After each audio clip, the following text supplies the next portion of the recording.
Realocha.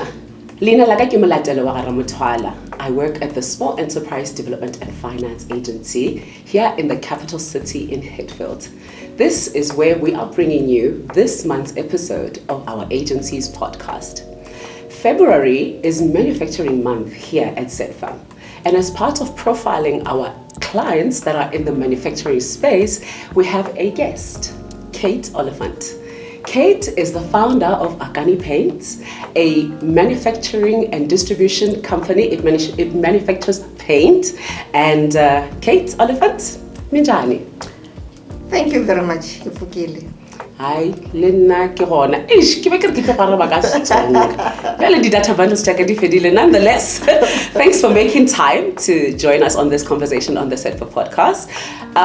You are a Limpopo girlie. Absolutely. What brings you to Pretoria right now? Wow, you want me to go back then? The marriage. What? No, I mean right now. Why are you in Pretoria? No, I was attending a course. Okay. Which it was sponsored by SIGFA. Oh, okay. So yeah, I was with attending this ISO 9001 and 45001 and 14001 through SABS. And you had an exam today. Absolutely. You pass it? Yeah. I expected nothing less. No, I think it's great that you've been in the game for so long and you're still investing in personal development and you're still growing and learning, and I think that's great. Okay. We will get to Cate, the boss lady, in a minute. We will get to Cate, Babes Farmer Awards in a minute. For now, I want to talk a little bit about Cate, the girl. Yeah. Born in the late 70s, which means you are kind of growing up in the 80s. You are kind of coming into age in the early 90s, right? What is your family situation? How many siblings? What do your parents do? Okay. Just briefly paint a picture of your childhood for us. Okay. In fact, I'm from a business background. Oh. My dad, he was a business owner. He owns several hardware shops. Oh. So I think this whole thing of business is from there. Grew up in the shop, selling during school holidays. Even at school, selling some chippies, sweets. So that entrepreneurial spirit is from my family background. Yes, I grew up in Kwango as Zanini. Studied there from sub A until standard 10, not the grades. Okay. So yeah, and standard 1, standard 2, standard. Got you. Yeah. So yeah, from a family of 4, I'm the second. Okay. Yeah. My siblings, we are, most of us who are more into entrepreneurial spirit. Okay, so that was like instilled in all of you guys, and okay. So you come into age around about the time that South Africa is transitioning. You are in your late teens. We see the first black president. We no longer have apartheid. Does this mean anything to you where you were? Does it feel like, okay, things are going to change, I'm going to do something else? Or did it have an impact in any way on your thinking? Okay, tell me more. It did, especially in my community. You must remember during apartheid, those factories, they were, vibrant. Our parents were working there. We knew that, at most of the households, most of their parents, they were working by then. And when the new democracy came in, all those things, it was vandalized, nothing was happening. And growing back to my community, I love my community so much. Yes. And being studied here in Pretoria, got married here in Pretoria, but when I went back home, you can see that the community is dilapidating.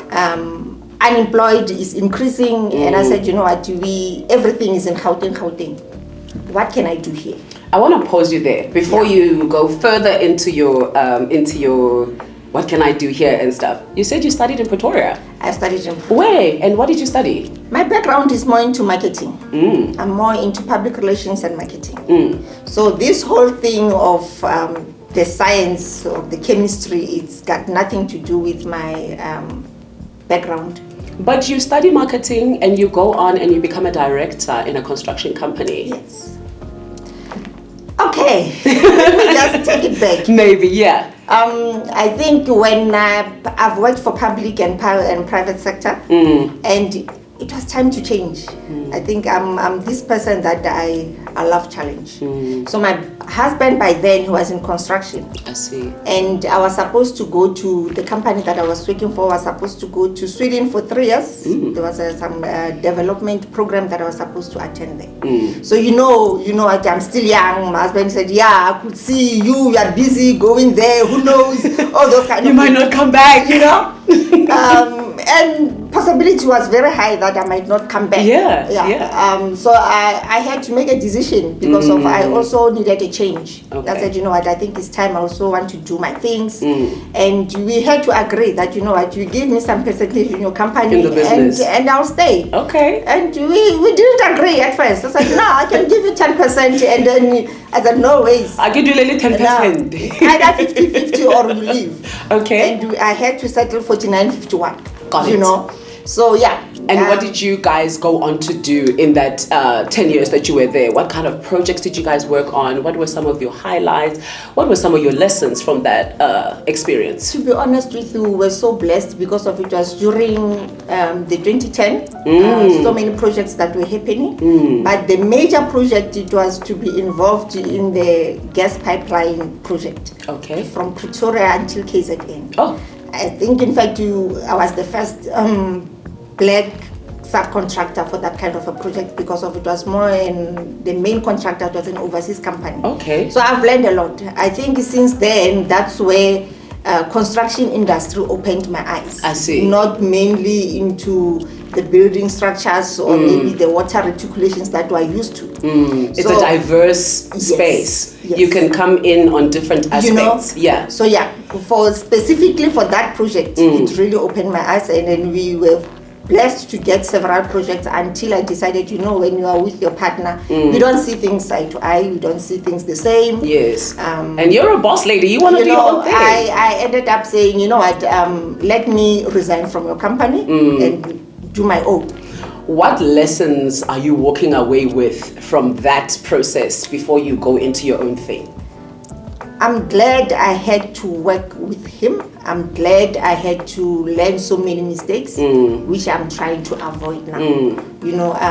Experience is the best teacher. Got you.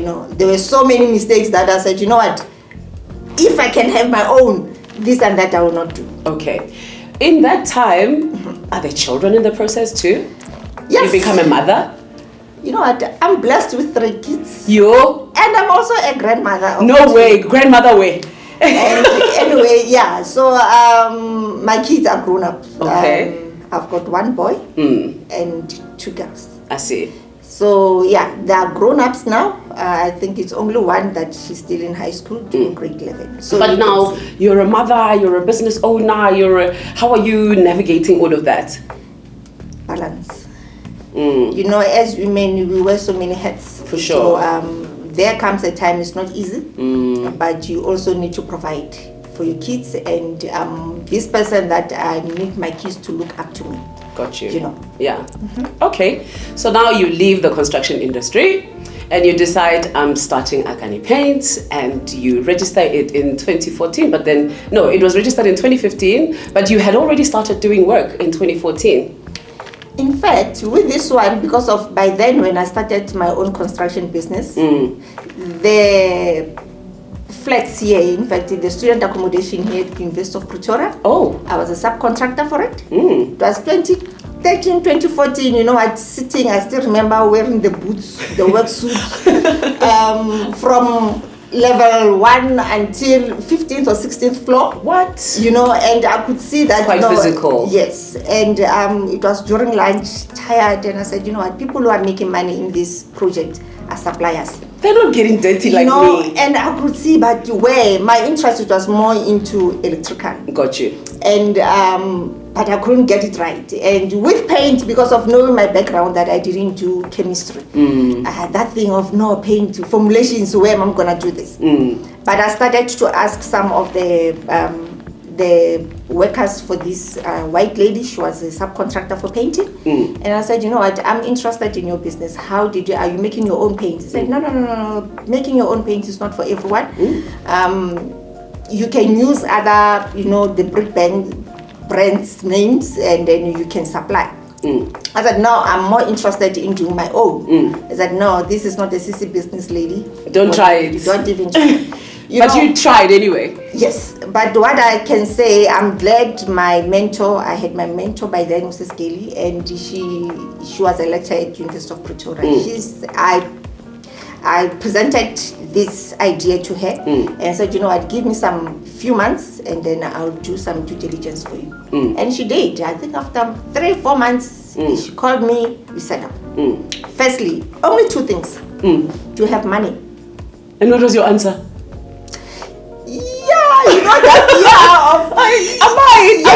Okay.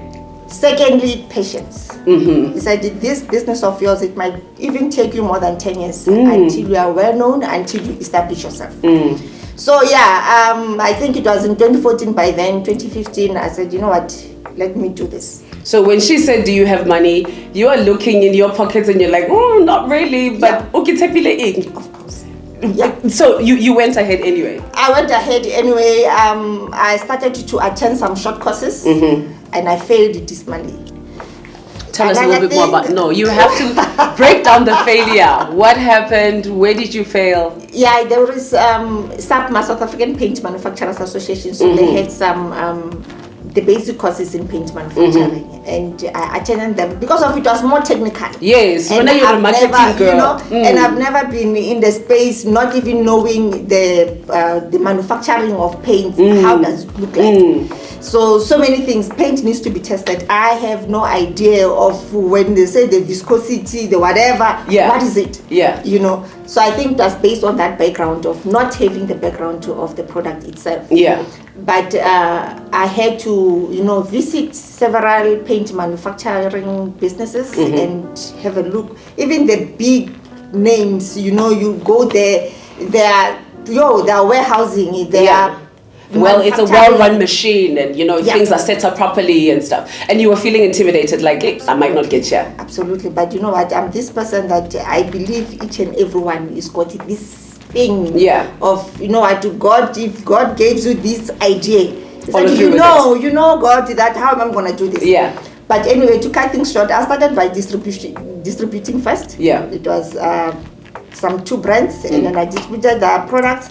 And 2016, one day I said, I wanted to start the business here in Pretoria, but when I went home with all these factories being dilapidated, that was something that was on your mind from way back. Yes. Yeah. I said, now man, let me come back home, and start my business here.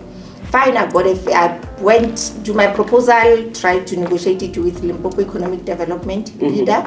And they said, your idea, you can get it. It was not cheap either. And to be honest with you, when it comes to finances, money was not there. Yeah. Fortunate enough, my mom, she just went for pension, and I'm not the only sibling. I said, hey, mom, I will have to take her to, lunchiana, let's talk. So you believed in your idea so much that you want your mom's retirement and put it, and I actually heard somewhere that you also included your children's savings. Absolutely. Kate. I had no choice because I needed to start this. And you went ahead. And my sibling said, Pella, you are not the only sibling. Yeah. Yeah. And I said, you know what, it's fine. Mama, just give me, it's a loan. Yes. You are not giving me the money, it's a loan. Yeah. My husband, from the onset, he didn't buy into it. And, it was that thing of, this is a man's world. You are entering into a business This is him saying this to you? Yes. Okay. You are entering into this business, so where are you going to get the money? So it was then knowing that, I'm not going to get anything from him. You are on your own. I'm on my own. But you forged ahead on your own. Yeah. So anyway, to cut things short, got the factory is dilapidated. It needs to be fixed so that it can be at the state where it's workable. Yes. I've approached CEDA. Yes. My first approach to CEDA, it was in 2016 by then. I said, CEDA, I've got nothing. No marketing material, nothing. And so what did you get from CEDA at that time? At that time, they gave me the pots, the marketing boards. Because of with that money, at least I managed to, with my mom's money, I managed to buy the second-hand machines for producing the paint. Mind you, I don't even know how to operate it. And bear in mind, in Limpopo, Zanini, there's no paint manufacturer. You can't call somebody and say, I need help with this, I need to be troubleshot. Yes, fine. And I approached IDC as well. IDC said, with you distributing other people's paints, we cannot fund you to buy the stock for other brands and you distribute it. We want you to distribute. You must distribute your own product. So the whole things just changed. Flipped on you. Yeah. I said, you know what? Where am I going to start this? But I'm going to do it. And I said to IDC, definitely I'm going to do it. Yeah, I'm coming back. I went back to CEDA. CEDA said, if you can produce, we can assist you even with your branded buckets. Exactly what you want from us. I said, no, the branded buckets. Mind you, it's 2018 by then. The money is finished now. The money that you took from your mom? Yeah. Your children's savings? The money is like literally the money is finished. Fortunate enough, I'm also a consultant in health and safety. Okay, great. So with the little that I was getting for doing the safety plans for people, going to do the risk assessments on site, I'll make sure that you're pouring that money back into your business. And I need to balance. There is the family and there's business. Yes. So every week, the money, the tires, the cars, everything, nothing now was working. So come 2018, I said to myself, is this exactly what I need to do? Were you feeling like, you know what, I'm not going ahead, I've put in too much effort. I'm not getting the support, the financial support that is needed for the business. How am I going to do this? But already with all the money being spent, moving forward. You've got a second-hand machine, you've got a factory. And mind you, the factory is a hall and there's nothing on it. Nothing, it's literally a hall. You know, you'll have your family. No, why don't you downgrade? Why didn't you start at the garage? This is too big. You know, this is too big for you, but because of the vision was here. Yeah. Someone will not understand exactly. But what kind of conversations are you having with yourself when the environment around you is saying, it's not happening, girl? But inside of you, you're sure that it is. So how are you managing that external noise? I think I'm an introvert someone. And I read a lot. So even if you get those kind of negativity, negative remarks, I make it a point that, you know what, I don't entertain. Yeah. I think it managed to sustain me till to date. Yeah. Fast forward, fine, 2019, I managed to apply for TTA. They bought me at least the machine. 2019. Okay. 2018, I was trying to produce myself, and my paint were failing dismally by then. But remember, now, in the midst of all this work that you're doing, I'm seeing here that in 2018 you won the Business Achiever Award for Emerging Entrepreneur. Yes. I see that you won an award for Productivity SA. But now it sounds to me like the business was not looking as successful as it seemed. What is happening there? 2018, that's where I've started doing the production. Okay. Because of hence the emerging. Yes. But okay, baby girl is coming through. 2018, that's where I've started to produce, but on a very small scale. And my paints were failing, and to a point where I had to get a mentor, the technical mentor in Randburg, Mr. Phil Green. And then he sat me down, he said, please be patient, you're not going to make money now. Learn the steps. It was that thing at first, having someone give you the formulation, no, you can do this, buy the raw materials. They said, no, you just tear all my formulations, start me from scratch. Yeah. He said, now I'm starting you from the basics. Is this where you're doing now the water paint? That's where, yes, paints. The base, yes. Yeah. And then he taught me step by step. Until 2018, at least it started gradually, customers started to come. The first time customers, when they come buy my paints, he said, you know what, I was washing the car, all the paint is off.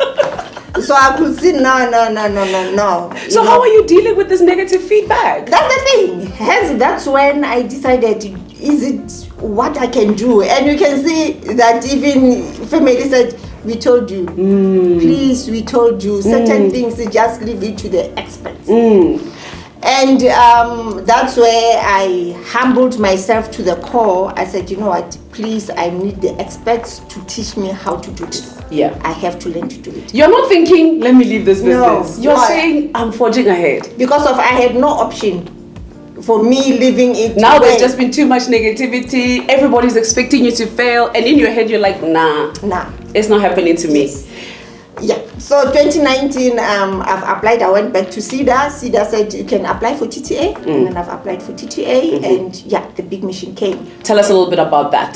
The TTA application process, yes. What exactly you got, and a little bit more about those machines. I think from the beginning, it's just that I still remember, I think we were allowed to apply for up to 600. Oh, okay, there was a cap. And on my side, because I was afraid, I said, what if I didn't know that it's a grant? Okay. I thought it's a loan. So I just applied for about 300. I said, you're like, I still have to pay my mom. I still have my... And the most important thing on my equipment, it was the laboratory equipment, because I had to test. Now and then when I do the batch, I had to take it to Gauteng, and it was getting more expensive on my side. So at least for that, it managed to buy me some testing equipment, and it was only the basic ones. And I had to get at least the bigger pot, because I started with the 200 drum, so now I was wanted to up to 1,000 liter drum, and the speed of it. And how many colors are you making? Is it just black, white, yellow? How many colors at this point? It's a lot. Oh, I'm making all colors. Okay, great. For now I've graduated. At that time? At that time, it was the basics. It was the first coat only. Okay. Yeah. So 2019, when now I started to say, oh, here's the thing, and applied. 2020 come COVID, and where even my community was started now to notice me. So 2020, the machine came in 2020. So when COVID came, and now the business is dominant. It's at a standstill. I said, no, the machine is coming. I think the machine came around September, October in 2020. Right in the thick of... Yes. Yes. And when the machine came, I said, you know what, guys, let's go back to work. I've opened early. August, September was already functional. Okay, so you put in all that work, you get some support from SEDFA, and ultimately you, I suppose, 10 years later, you start enjoying some level of success, right? 2024 was a big year for Akani Paints. It was a big year for Cate. I saw you at GEC Africa, so you got that opportunity, market access opportunity. Minister Stella Ndabedi came to visit you at your factory. Hello, rubbing shoulders with big girls. Yes. And you won the Women-Led MSME of the Year at the Presidential Awards, walking away with 200K. Can you reflect on that? I felt, you know what, I still say I'm blessed. And I don't take all these awards lightly because of it's a build-up. You didn't just arrive. No, with all the hard work. Sometimes even when I'm alone, I said, you know what, I know that there's still a long way to go. As long as at the end of the day I'm making a difference, you know, waking up in the morning, there are people who are looking up to you. Sometimes I don't even have a petrol money, but come at end someone is looking up to you. You know what, I'm making a difference in my community. Yeah. And another thing that I'm grateful for, especially we've got a lot of chemical graduates. Now I've got 3 who, some of them they did even the masters, the honors, and they're unemployed. And you can imagine in my area, we don't even have enough of the opportunities for those kinds of qualifications. So yeah, every day I feel privileged. For these awards, for me, it's not only about the awards, but I need that for the credibility of the business. For sure. So yeah, and that 200,000, it came as I wanted it very, very bad. Who doesn't want 200K? It was not a surprise, but I really went for it. Got you. So yeah, definitely when it arrives, it hasn't. When it arrives, the most important thing is transportation, because of now I'm expanding my business. So far I've got 2 branches, Gwangwa and Toyando. I think maybe as we wrap up our conversation, I want you to touch on what Akani Paints looks like now. Number of employees, product range. What's the setup at Akani Paints now? Currently I've got 16 employees. Wow. And hence I'm saying, moving forward, I'm intending to open the 3rd branch in Akani. Yeah, and I hope even here in Gauteng, Akani Paints can have, the footprint on. You also have ambitions of going across the borders. Absolutely. But what kind of challenges do you anticipate there? Especially given how little trade Africa does with each other. Tariffs, transportation, what kind of challenges do you anticipate there, and how do you plan to get around them? To be honest, I won't put it as a challenge because I feel our government is doing so much in small businesses like myself, attending a lot of workshops to get more information. The information is there. The DTIC is providing a lot of information when it comes to exporting. It's just that the most important thing, or maybe the challenge on my side, is the market, to know exactly. Like now my interest is more into the SADC regions. To know exactly when I said I'm going to Mozambique, where exactly, and whom I'm targeting. Am I targeting other hardware stores, or am I targeting the contractors there? Property developers. So it's very important for me to get the background or to do due diligence about these countries before I can go there. But so the issue is not the product, the issue is not that you might not be able to access the market, you just need to do your diligence in terms of who exactly your customers are going to be when you get there. I'm product ready. I comply with all the product requirements. So now for me, it's those countries to get detailed information, to get due diligence exactly what kind of product and where exactly am I going to distribute. Okay, Cate, as we wrap up our conversation, you've spoken about expansion plans, but your role in the business, often small business owners become the marketer, become the admin, become the driver, become the... As Akani Paints grows, what does Cate Olifant's role look like in the business? And what are you putting in place to let the reins go so that you are, in the true sense of the word, the boss lady of the business? Yeah, I think currently I've put structures in place. That I've got the people that are doing my marketing, got people doing my finance, people at sales, my production guys, so that I used to do everything. So now for me, as you rightfully said, I'm at that expansion stage so that I can focus more into business development. What kind of advice, what kind of tips can you share with other business owners that are stuck in that one foot into operations and the other foot into trying to scale up? Yeah, I would say, whatever systems, because of on my side the systems helped. Put systems in place. It will make it easier, and you also need to trust your employees. You can't do everything all by yourself. For sure. Okay. Cate, thank you so much. Thank you so much for having this conversation with us. That was Cate Olifant that we have profiled as part of our manufacturing podcast this month. And maybe you want to say some parting shots about how people can get a hold of you, and maybe if you've got some advice for the girlies out there that are looking at you and they're like, you know what, she's a boss lady and I want to be like her. What I can say is, whatever that you want to do in life, do it. Just do it. Nike. Absolutely. It's that simple. Just do it. She makes it sound simple, but I suspect that the journey to entrepreneurship is full of a lot of ups and downs. And that is the end of our episode for Manufacturing Month podcast. Thank you so much for joining us. Thank you.